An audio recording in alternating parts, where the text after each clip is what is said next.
gusto siya sa'yo, eh magiging walang kabuluhan yan kung hindi mo gagawa ng paraan na ipaglaban na makalaya ka dyan sa iyong pagkakakulong. Yun po yata yung naging dahilan o nagbigay ng apoy kay Ferdinand Marcos para ipagtanggol ang kanyang sarili at magpetisyon sa korte na ipagtanggol ang kanyang sarili, no? Bilang kanyang abogado sa kaso ng murder na sinampa sa kanya ng mga daluntasan. And the rest is history. Ika nga.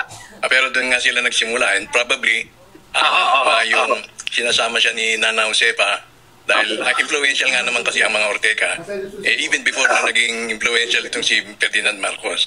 And nagkataon na nakasundo sila at nagkaroon ng relasyon. Masasabi bang relasyon o kinasal talaga yung dalawa? Ang mali-balita ko hindi ko naman nasabing kinasal. Kasi dahil nga ako, unang-una, talagang ginugroup talaga na, unang-una nung panahon nung yun, congressman ho yung tatay ni Aling Carmen, si Francisco Ortega. Ay, talagang big time. Big time mo ng laon yun. No? Pangalawa, saksi ho dyan, si Roquito Ablan Sr. na isa sa mga parang naging godfather ni Ferdinand Marcos, no? At sinasabi nga ako na isa sa mga tumulong sa kanya, magbigay ng mga libro at talamesa para makapag-aral siya ng bata tungkol sa batas at may pagtanggol niya yung kanyang sarili laban sa kanyang kaso na murder tungkol na inalugdasan. Buti na-clarify mo yan dahil nabanggit nga yung Roquito Ablan. Pero wala pang senior o junior nakalagay. Pero yung itong lumibas na yung huli, yung junior na yata yun. Pero Roquito Ablan namesake. So, kung... anak po yan ni Roquito, dating congressman Roquito Ablan senior. Okay, yung tumulong. Yung junior naging congressman din po. Kasi naging kabrad po ni Presidente Marcos yan sa Canililoy, sa fraternity sa UP. Itong senior? Yung junior po. Yung junior. Okay. Nabanggit kasi dito sa aklat, nang pinakasalan na si Madam, sabi ni Madam Imelda, ayokong may traces pa tayo nito na ganito at ganyan. Kaya pinaimpake si Aling Carmen, si Manang Carmen, at si Roquito Ablan nga ang tumulong mag-facilitate nung saan ibabalik, saan ilalagay ang unang pamilya. No? Now, nabanggit mo na meron din palang bongbong. So, ibig sabihin, Ferdinand Marcos Jr. din yun? Yun po yata yung sinasabi ko unang junior So talaga yung legal... Ferdinand Marcos Jr. talaga yung anak ni Aling Carmen. Pero siyempre, magkakatalo din sa middle name. Di ba? Ganun din naman ho yung mga anak ni... Kung titignan nyo po, labing-isa po yata, mahigit sa 10. Yung anak ni Congressman Francisco Ortega. Sila Governor Madonic Ortega, sila Mayor Bobby Ortega, no? Sila Pablo Ortega. Pero kung titignan nyo, magtataka ka, yung ibang kakapatid sila, pero magkakaiba sila ng middle name. Understood na yun. Diba? Hindi sila yung isa ng middle name, no? Yung iba ho kasi anak letter C, Campos, yung iba ho, iba I see. So, aminado po tayo na kahit si Francisco Ortega doon, kinukup niya lahat yung mga anak niya, kasi they're carrying the name Ortega, pero yung iba sa iba't ibang ina. Understandable. Ngayon kay BBM, hindi ko siya Romualdez kasi Ortega siya. Bongbong, Ferdinand Marcos Jr. Hindi yung R. So, yung Ferdinand Marcos Jr. yung middle initial, may balita ka ba doon? Yun nga po ang sinasabi ng yun ang malaking chismis sa La Union, ano? Ang sinasabi nila, kung titignan nyo ang mga Ortega, napaka-prominent no height statute ng mga Ortega, no? Halos karamihan ng mga Ortega, maliliit lang ganon din naman yung height ni Mr. ni Presidente Marcos, no? Hindi kalakihan, no? Ang malaki lang sa mga Ortega, si Congressman Pablo Ortega lang, no? Kasi dahil yun nga. Pero kung titignan nyo naman yung mga Romualdez, malalaking babae, no? Malalaking si Imelda, malaking babae. Yung mga Romualdez, malalaking tao, no? Sabi ka, parang kasi lalaki yung mga katawan ng Romualdez, kasi parang mga refrigerator, no? So, hindi na naman natin niya kay Speaker, kay Mark, sa kuya niya, kay Frank, sa kuya niya, sa pinsan niya, no? So, wala yatang prominent, wala yung yatang Romualdez na maliit na tao. So, ang sinasabi nila, nung namatay si Bongbong Romualdez Marcos Jr. Linawin natin, ha? Yung sinasabi nila, yung mga umugong din na chismis, nung panahon po ng martial law, talagang sumingaw ho yung balitang yan. Minsan mismo ako rin natutunugan ko rin yan. Bata pa ako, pero sabi ng aking mga nakakatanda, huwag kang magsasalita dahil pag narinig ka ng Metrocom, dadamputin ka.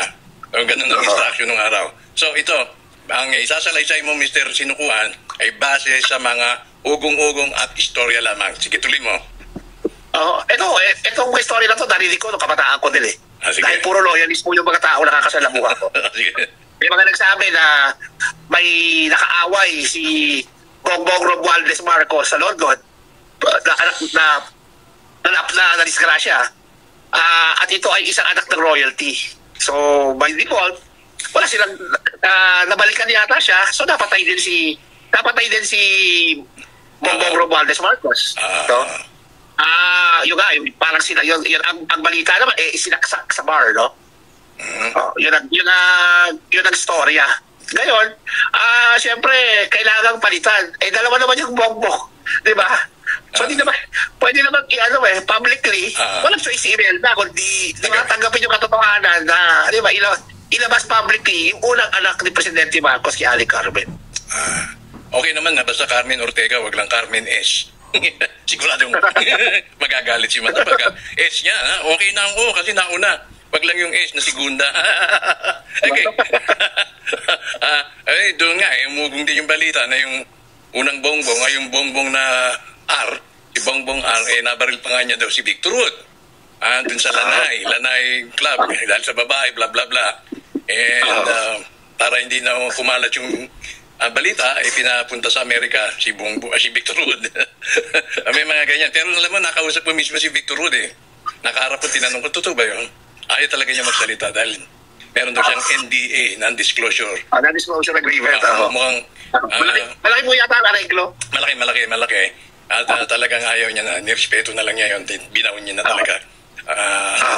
So itong mga kinento mo sa akin, hindi ito bago para sa mga pandinig ng mga nandiyan sa La Union. Hindi, wala nung yung mga matatanda. Dati ayaw ko maniwala eh. Pero nung nakilala ko yung pangalay na anak, hindi na wala rin yung pangalan. Si Charlie Ortega po. Patay na yun. Yung pangalay na anak.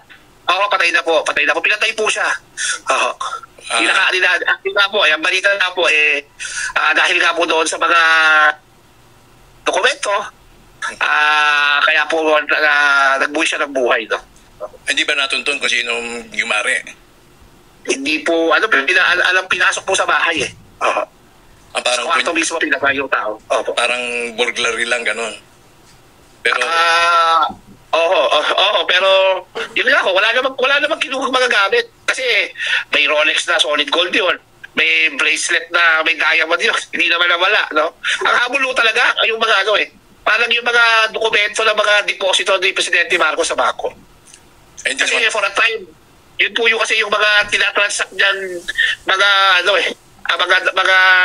nung time po kasi na yun, natatandaan ko, damit ko rin po si Atty. Serapio noong panahon ni Pinoy, no? Hindi ko po alam na... si Serapio, Charlie Serapio. Ay, naputol si... Namit ko rin yan si Charlie Serapio. Malapit siyang kay Ochoa. Okay. Balikan natin si Joe. Hello, Jose. Apo. So, namit mo si Charlie Serapio? Opo. Naging magkainig na. Pinagkakilala po kami sa Maynila, tapos binanggit nga po sa akin na, nasa La Union ka na pala, punta mo ko dito.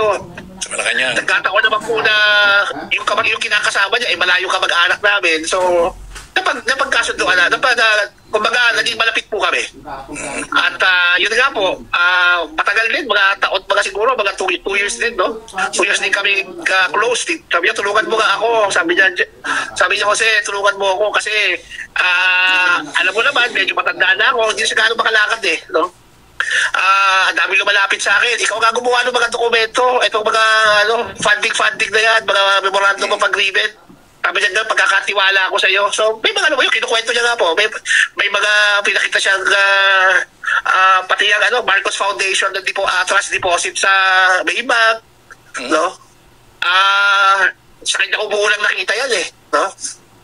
Charlie Serapio nung panahon ni Noynoy, no? Opo, si Charlie, damit ko po si Atty. Charlie Serapio. At nung sila, yan din ang pinag-usapan namin.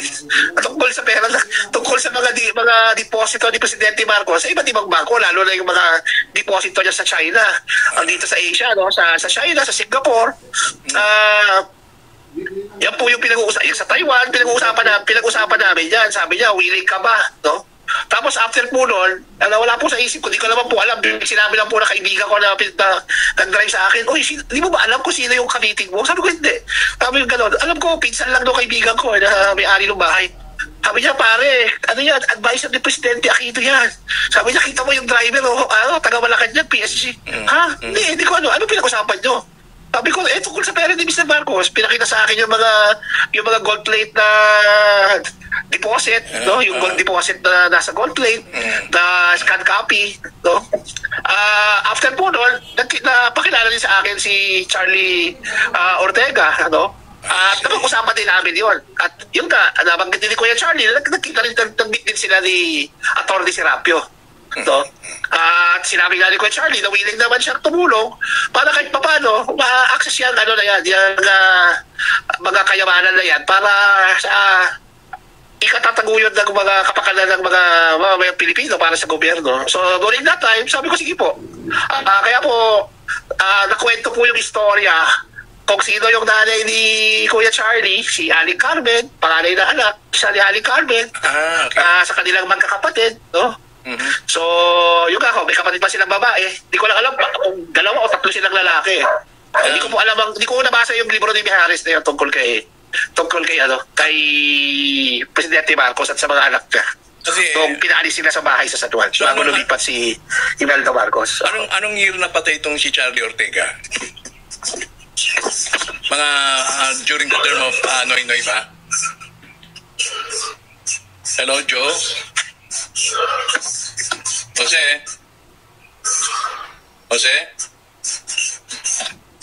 Aba, nawawala si Jose. Baka ano na nangyari sa'yo? Jose? Teka muna, ha? Ang ating resource person, nawala sa ere. Ayan, dahil natin ulit. Ako, baka kung ano na nangyari doon, ha? Paano na? Hello, Jose? Apo. Kanina nervous tuloy ako sa'yo, baka kung napano ka na.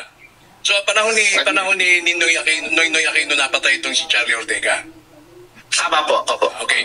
Kasi na-associate din kami kay Charlie Serapio dahil nga nagbuo siya ng mga divino gobyerno. Divine government, no? Ito na yung mga... Siguro nakita tayo doon pero hindi pa tayo magkakilala. At hindi ko mawari kung kasama si Charlie Ortega doon sa mga representante ng La Union. Kasi meron doon mag-arang magbihis. At talaga kapag dumating yun, tinitingala ng mga grupo doon. No? At may mga taga-La Union din doon. Bakit magtatanong din tayo? Marami ko kasi namit ko po yung nung time na yun dahil ang alam ko si Kuya Charlie sumasama doon sa Baguio. Doon nagpupunta sila Atty. Serapio doon para po dyan sa Divino Gobyerno na yan. No? Pero hindi po siya naging active per se. Sa pamahala. Ano ba ito? Yung sa konseho.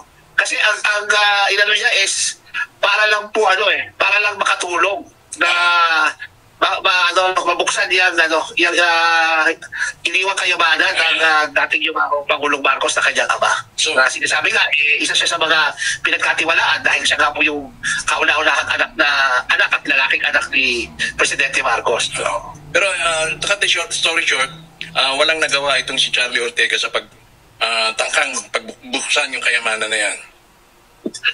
Noong time ho na yun, marami kong mga projects na sinasala. Marami makasala. Nakita ko yung mga yung mga feasibility study, yung mga request for funding. Kasi yung din naman yung sinasabi ko kailangan sa bangko bago gumawa ng memorandum of agreement na ipepresent sa bangko para magkaroon ng pagkakataon na makapag-request for loan. At yung may-ari ang pera na isa yata sa mga katiwala or trustee or beneficiary si tawag namin ni Kuya Charlie Ortega, mapirmahan at mapondohan yung mga project na yun.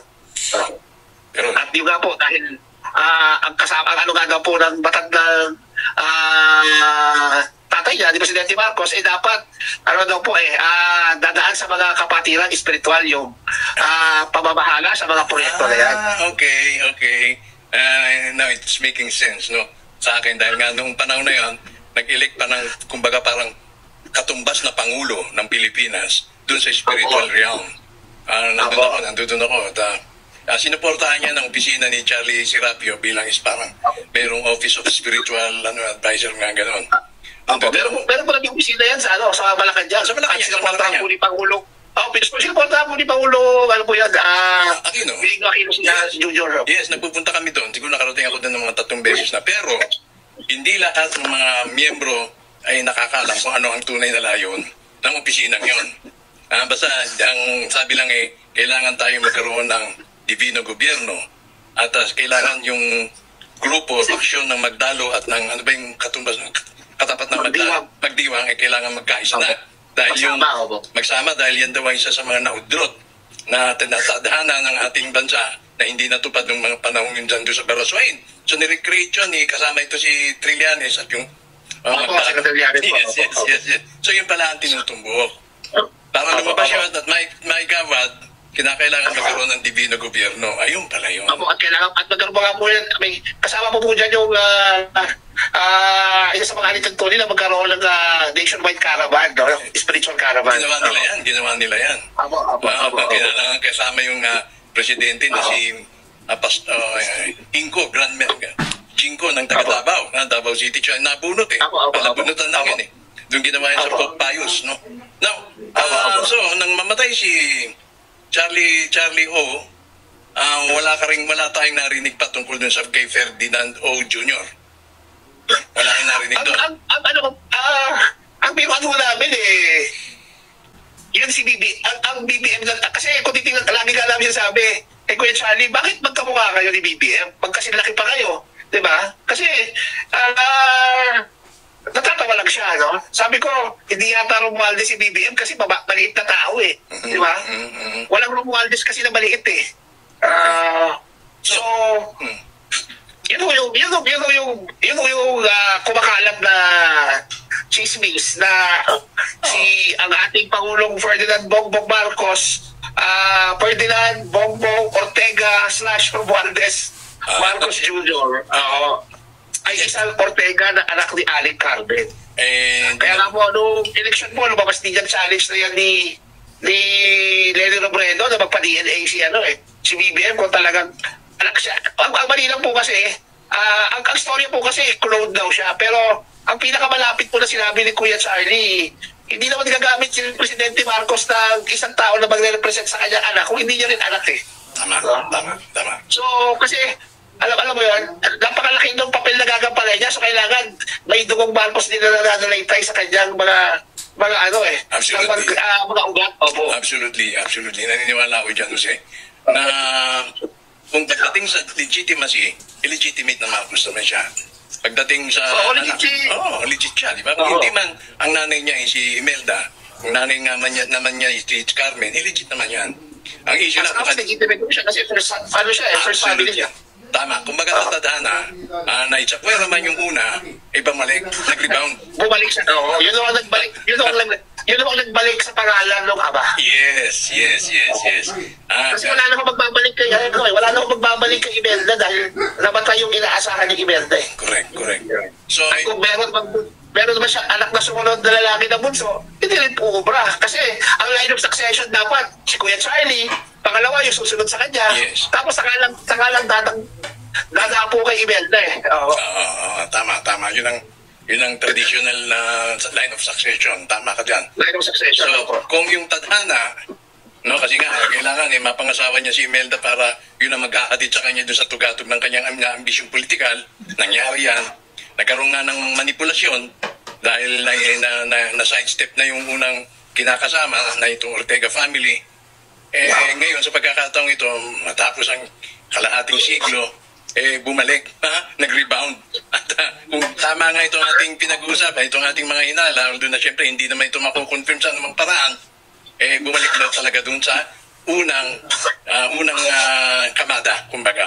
No? Bumalik. Kaya na po, may yung mga part ng spiritual government, nagtatalo sila yung mga pamahalaan, pangkalahatan, nagtatalo sila. Ang sinasabi nila, base sa kanila yan, base sa sinasabi sa kanila ni Apo, hindi magagaling sa South ang umpisa.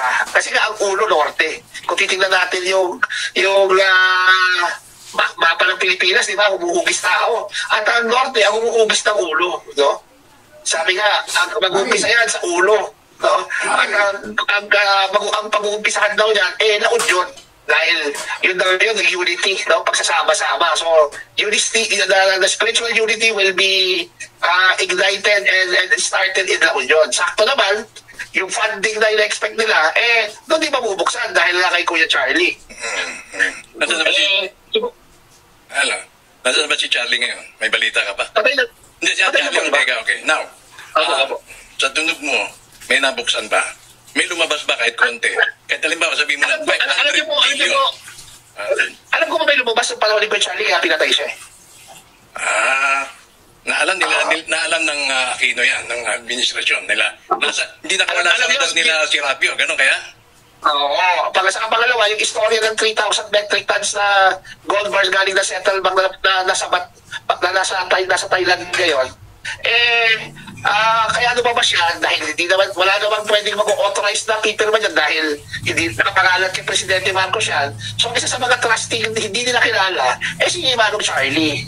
So, kaya po na inabas yan dahil napirmahan yata ni Kuya Charlie yan. Pero unfortunately, yung matanda, pinagakuha ng pera, pero hindi pera yung inabot niya. So, akala siguro yung buhay niya. No? My God. Alam ko dyan kung gano'n na nga. Pero siyempre tayo, pareho tayong saksi kung paano nagkatagni-tagni yung pisina ni ganito, nung panahon ng ganito, nung panahon tinatayo yung divino gobyerno dahil nga, tama yung sinabi mo na may layon ang pagtatatag ng divino gobyerno na may pagkaloob. Yung pala tinatarget itong si Charlie O. And siguro may lumabas sa na-facilitate ni Charlie O. Kaso ang naging buwis, kapalit, ay yung buhay niya para hindi na siyempre lumanta dahil nga merong agenda, merong plano na maipuslit yung 3,000 metric tonelada, bla bla bla, bla bla bla. Tama ba? Tama po. Hindi na po yata yan kasi nung time na yun, Naputol. Tawag ulit tayo. Ayan, nagkakalinaw-linaw, ha? Exciting ito. Naging bahagi ho ako personal dun sa divino gobyerno na yon. Dahil ako leader ng UFO Society of the Philippines. Sige. So, hindi lang yun ang lumabas sa awari mo, kundi meron pang iba na naman. Meron pa po. Kung titignan niyo po, nung time na yun, may pinapacilitate po na, pinagawa po sa aking dokumento si Kuya Charlie, nagkakahalaga ng $5 billion. Okay, sa Maybank, $5 billion po. Okay. Manggagaling sa Maybank Kuala Lumpur head of Maybank Kuala Lumpur, Malaysia. Kung titingnan niyo, kung pagtutugtugin niyo po, ang Malaysian government nag-create ng 1 BMD. At sinasabi nga na si Najib, noong panahon niya, nagpondo ng initial na 3 to 5 billion. Tapos naging total na lang 9 billion. No? Ang sinasabi nga nung DJ Lo, ang pera na yon ay binadala sa Pilipinas para aregluhin yung claim ng Pilipinas sa Sabah. So, it was transcripted records of interviews in relation to Najib's case on 1 BMD. Ito, US government pa rin po na gano'n yan. Dapat kulong nga po pati yung asawa ni Najib, di ba? Na dating prime minister. Panahon po ni Pinoy yan. So, lumabas po talaga may lumabas po talagang pera.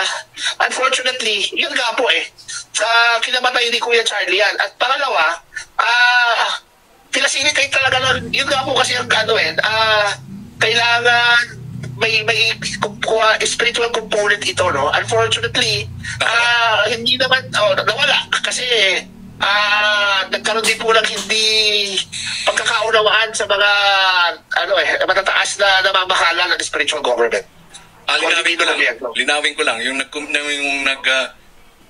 sabi sa iyo na ayusin yung mga papel ay si Charlie Ortega, hindi si Charlie Serapio. Charlie Ortega po, ako. Hindi si Charlie Serapio. Charlie Ortega po, ako. Okay. Si Charlie Serapio po, kinausap din po ako, may kasama siya. Kasama niya po yung isa sa mga dating staff ni Imelda Marcos. Natatandaan mo pa pangalan? Nakalimutan ko na po Pero doon po sa bahay, doon po sa Banlat, Quezon City, sa bahay ng kanyang pinsan, na isang kontraktor. Namatay na rin, no? Doon kami nag-meeting kasi naging kaibigan. Ang una ko naging kaibigan yung pinsan ni Charlie Serapio eh. Siya nagpakilala sa akin kay Charlie Serapio sa tatlong pagkakataon na may birthday at parang event sa bahay nila. Tatlong beses ako pinakilala kay Charlie. Pang-apat, tinawagan ako. Sabi niya, Jose, may ginagawa ka ba? Wala naman, pumunta ka dito kasi may kaibigan ako, bibili ng aeroplano para sa mga kirab, no? At darating dito yung ni Imelda sa ni Presidente Pinoy. Pag-uusapan yung tungkol sa pera ni Presidente Marcos na nakatalang ang deposito sa mga bangko, lalo na dito sa Asia. Sabi ko, ano naman po magiging papel ko dyan? Pumunta ka dito, papakilala ka dito sa pinsan ko. Kasi advisor ni Presidente Aquino to. Sabi niya gano'n, ako naman, sige lang. Sabi niya, matagal mo lang gano'n kasi gusto kang makilala, may papakita kami sa'yo. Ay di pumunta ako, yun. Kasi kilala ko naman na yung yun. Tanamig ko ulit, si Charlie Serapio. Kumain kami. Tapos pinakilala niya yung tapos pinakita niya sa akin yung mga scan copies ng mga na-printed ng mga certificate of bank deposits, yung mga gold bullion certificates. No? Sinasabi niya nga na may mga deposit.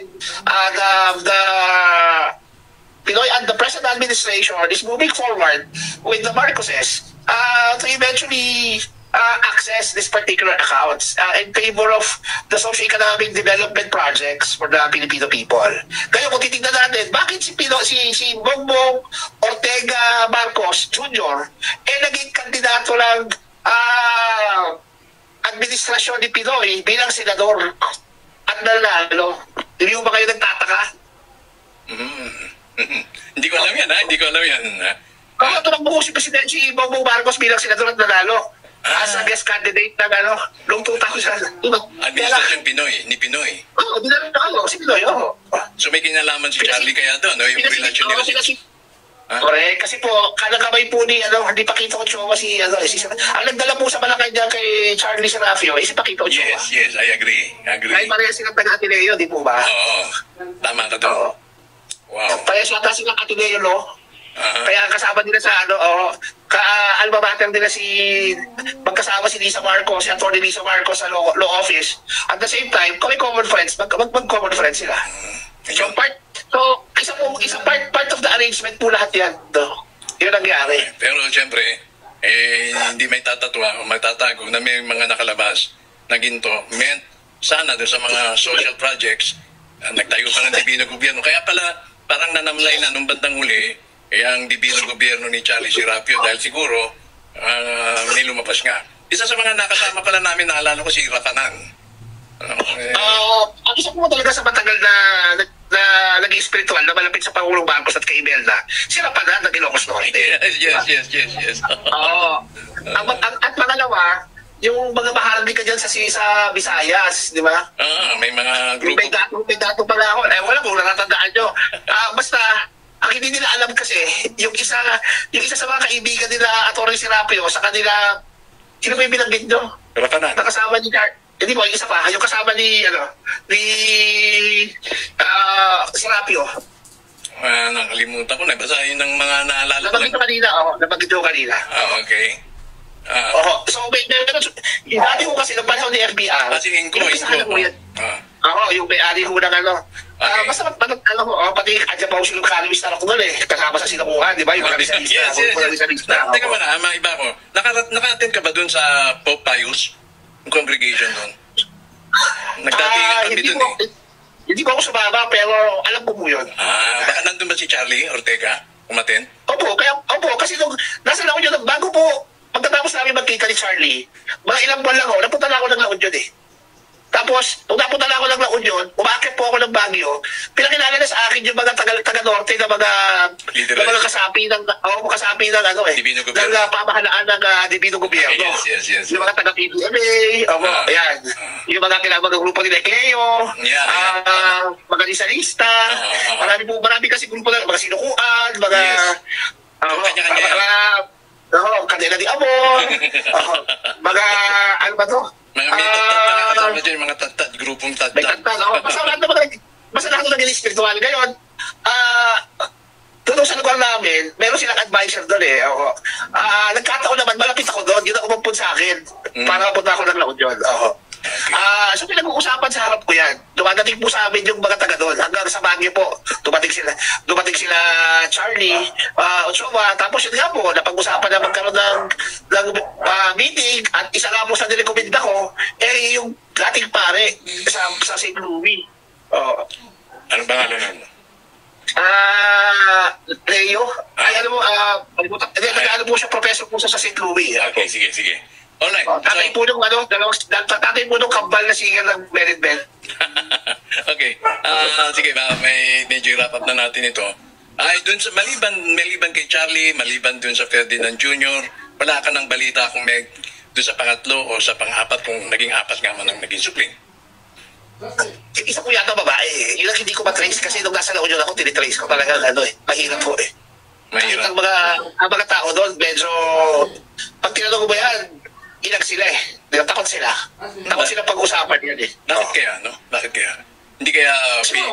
Unang-una, kung titignan natin, no, yung panahon ni Presidente Marcos, halos sino po, siyempre, kasi asawa niya si Aling Carmen, so malapit siya sa mga Ortega. Pangalawa, malaki din ang utang na loob ni Presidente Marcos sa mga Ortega, kundi dahil sa tatay ni Aling Carmen, na congressman ng panahon na yun, politically, sinasabi nga nila na sila yung mga naging matatandang advisor ni Presidente Marcos na gumalaw para maiangat yung political career ni Ferdinand Marcos Sr. No? Isa na dyan yung pag-arrange kasi ang kalaban ng mga ang kalaban nila sa politika doon sila Daniling Romualdez no? So sabi nga nila mga Romualdez ang prominent opposition doon is the Visayas no. Okay. So it was an arranged and planned kumbaga sabi ko ng mga matatandang spiritual, talagang yun yung spiritual destiny ni Presidente Marcos. Yes. And nangyari man yan with the consent of the Ortega family. No, without walang naging masyadong opposition. Kung meron man, din na natin pati yun. Pero kasaysayan, nagsasabi na walang naging problema. In fact, nagkubli nga ito. Tungkol sa kayamanan natin, Jess, na pinag-uusapan ng matay si Charlie, wala ka ng balita na may naging investment na malaki ang mga Ortega. May lumabas na pera at ininvest sa isang malaking project. May nabalitaan ka bang ganon? Marami po tinila nyo, marami na akong gumagalaw na proyekto kahit nung panahon ni Pinoy, di ba? Pero hindi na natin alam kung saan ang gagaling yun. Pero hindi putol. Last call na natin to. Medyo controversial na to, ha? Hello, Mr. Jose?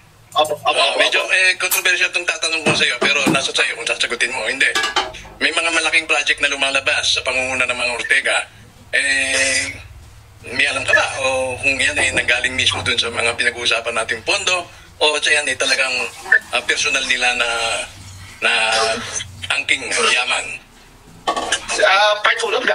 Kasi hindi naman yung direkta mapupunta sa kanila yan Kaya nga kung titignan nyo po yung nangyayari ngayon, actually lumalabas kaya nga nakakautang na tayo ng trillion piso no?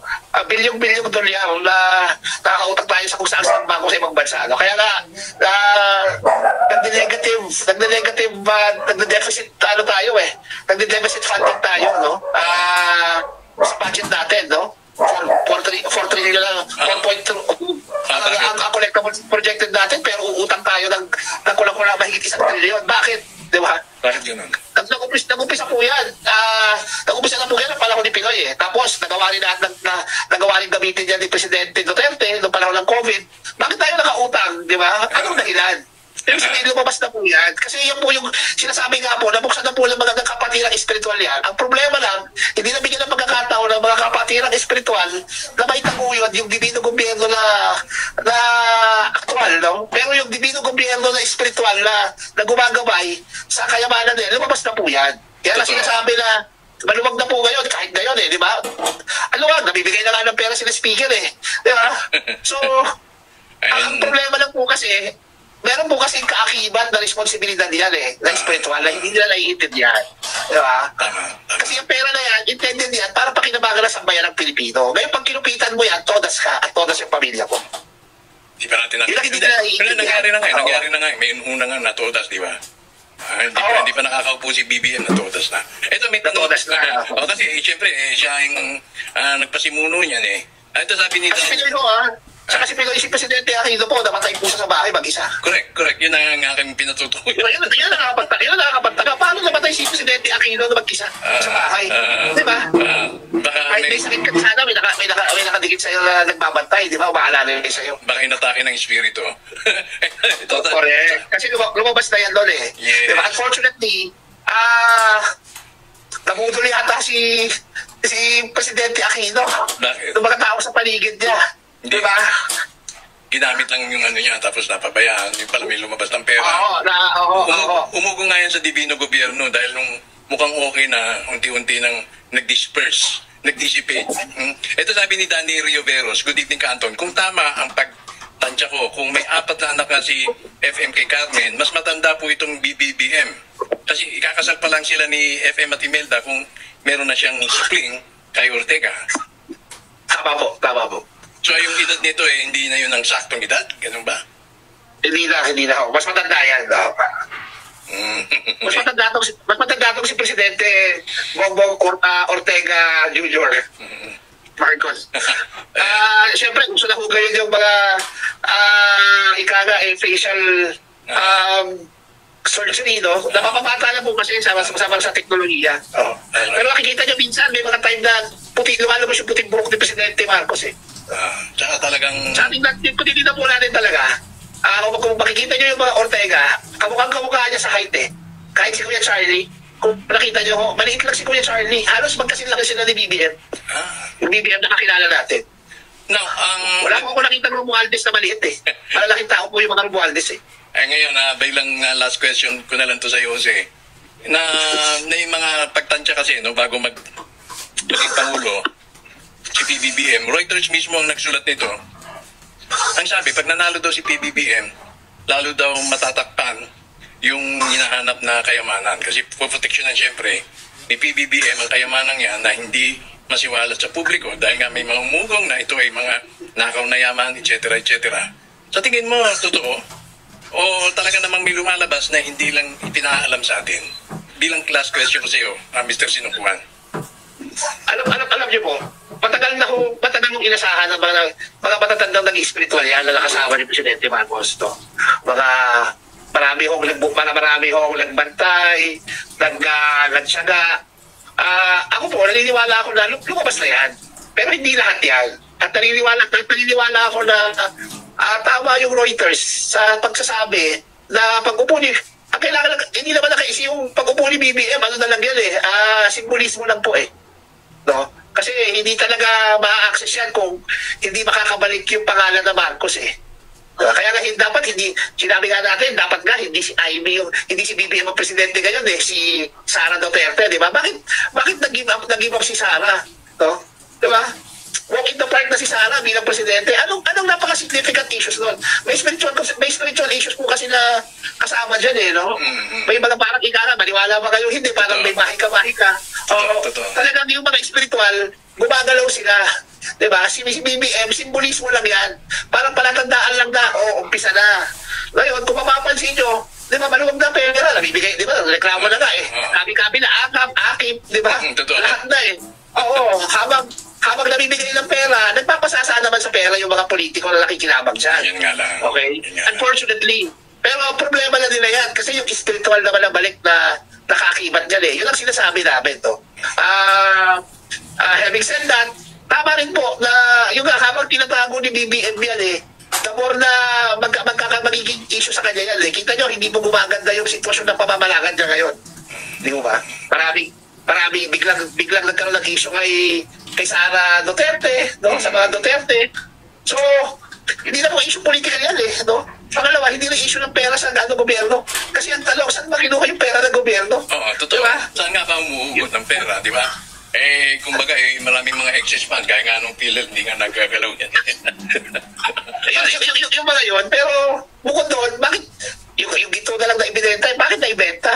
Paano na ibenta? Paano na ilabas? At paano na ibenta? Paano na ilabas? Ngayon, at least Ano pinagkaiba niya? Ano ba pinagkaiba ko niyan doon sa ginto na inilabas ni Pinoy nung araw na nasa map? Yeah, ngayon mo naibigyan mo kami ng konting idea. Hindi naman natin sinasabi na yan talagang absoluto, no? Hindi natin kine-claim yan.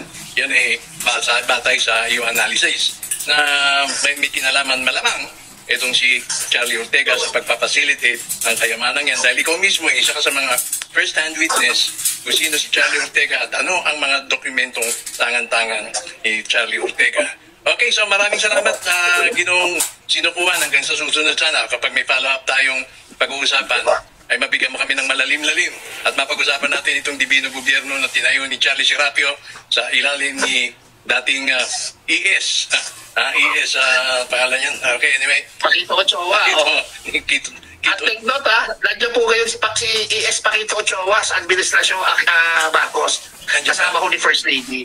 Ganun ba? May pwede natin intrigahin yan. Sige, maraming... So, nakakapagtanga. Bakit mo nakabalik si so mas hindi na ito lalim ng political eh. Mas malalim pa sa political to. Malalim, sa lalim ng kayamanang pinag-uusapan. Baka naman may dibino gobyerno pa rin at talihim lang nilang isinasagawa yung mga pagtitipon. Yeah. Ang tingin ko, may mga dibino gobyernong gumagalaw na hindi na ko saklaw ng Malacanang eh. Ano gusto mangyari ng dibino gobyerno na gumagalaw na hindi na saklaw ng Malacanang? Ang gusto nilang mangyari? Ilagay mo sa tama. Andiyan lang naman po sila eh. Di ba kayo tanongin nyo naman po yung mga kapatiran sa spiritual eh. Lahat naman sila eh. Isa lang naman hindi man sila magkapare-pareho kung sino yung uupo at napili dawan. Di ba? Ninarapol nga lang eh. Oo. Pero isa lang kung adikain na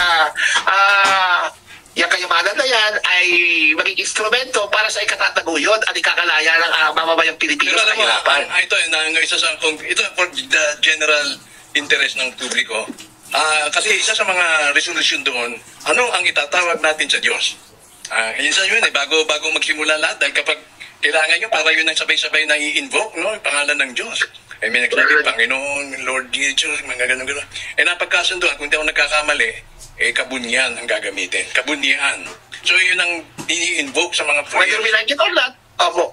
Tama ba, at yung kapatiran espiritual po, kahit hindi naman po ito lehitimong kasama ng gobyerno para ma-access yung kayamanan na yan, active naman po sila sa kanilang mga kanilang kaganapan na ipagpatuloy na gabayan ang katauhan. At lalo na po ang ating pamahalaan na mailagay sa tamang pamamahala yung paggamit ng mga kayamanan na yan. Sabihin mo nga na libre pagkain, libre accommodation, nagsakripisyo din po yung mga tao na pumunta doon, kasama na uwang doon. Pero... Iba po ulan. Okay, isa na lang, tatawagan natin si Joe para magpaalam tayo ngayong gabi. At susundan nga gagad natin ng maiksing panayam kay Prinsipe. Sorry Prinsipe, nagkasarapan kami dahil common group itong aming pinag-uusapan tungkol nga ito sa divino gobyerno na itinayo. Okay, Mang Jose. Opo. So, paalam na tayo, pagpatuloy na lang natin sa susunod nating talakayan. Pag-usapan natin itong divino gobyerno dahil interested ako dito dahil naging bahagi ang UFO Society of the Philippines at marami rin po tayong mga nakilala dyan. Imbitahan po natin ang ating mga kababayan na samahan ulit tayo na talakayin at himayin ang aspeto na ito na malapit sa ating lahat, no? Ito po ay kaganapan na unti-unti nakikita natin. Bunga po ito ng sakripisyo ng mga kapatid natin naging spiritual. Okay. Ngayon, ito po yung sinatawag nilang divino gobyerno o ang gobyerno ng Diyos sa lupa. No? Paghahari ng Diyos. Diyos ng sangkatauhan at sanlibutan sa lupa. Okay. Maraming salamat. Yan ang ating naging panawin sa gabing ito. Si Jose Sinukuan. Mga Sinukuan Group ng Pampanga. Magandang gabi sa inyo. Buhay pa ba si Maria Sinukuan?